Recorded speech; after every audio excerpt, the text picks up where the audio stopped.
পিত্তথলি ও ovarian সিস্টের operation একই সঙ্গে মাত্র 4টি পোর্টের মাধ্যমে। 60 বছর বয়সী একজন ভদ্রমহিলা দীর্ঘদিন যাবৎ পিত্তথলির সমস্যায় ভুগছিলেন।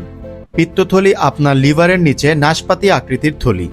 পিত্তথলি বা গল ব্লাডার নালীর মাধ্যমে লিভার এবং ক্ষুদ্রান্তের মধ্যে সংযোগ স্থাপন করে।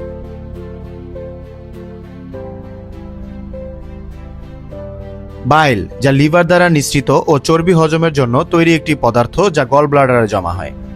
এবং আমরা ওনার পিত্তথলি এবং ওভারিয়ান সিস্ট দুইটি অপারেশনই একই অ্যানেস্থেশিয়ার মাধ্যমে ও একই সেটিংয়ে মাত্র 4টি পোর্টের মাধ্যমে অপারেশন করার পরিকল্পনা গ্রহণ করি। এতে রোগী 2 বার অজ্ঞান করার ঝুঁকি এবং দ্বিগুণ খরচের কথা চিন্তা করে রোগীর অভিভাবকগণ আমাদের এই প্রস্তাবে সম্মতি প্রদান করেন। এখন আপনাদের অপারেশনের ধাপগুলো জানাবো। আপনারা দেখতে পাচ্ছেন পিত্তনালীতে ক্লিপ লাগানো হলো।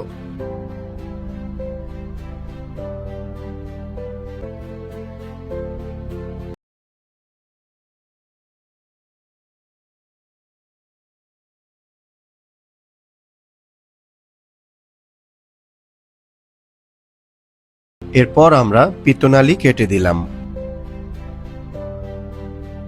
এরপর আমরা পিত্তধমনীতে ক্লিপ লাগালাম এবং ডিসেকশনের মাধ্যমে পিত্তথলি আলাদা করলাম।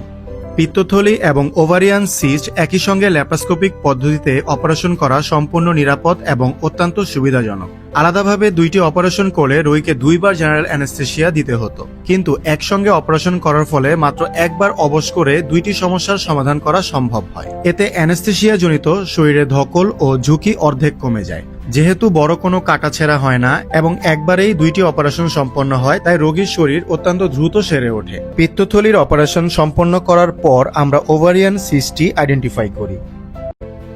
আপনারা দেখতে পাচ্ছেন সিস্টটির আকৃতি একটি কোয়েল পাখির ডিমের মতো। আমরা ডায়াথার্মি দিয়ে সিস্টটি ফুটো করে পানি বের করে দিলাম।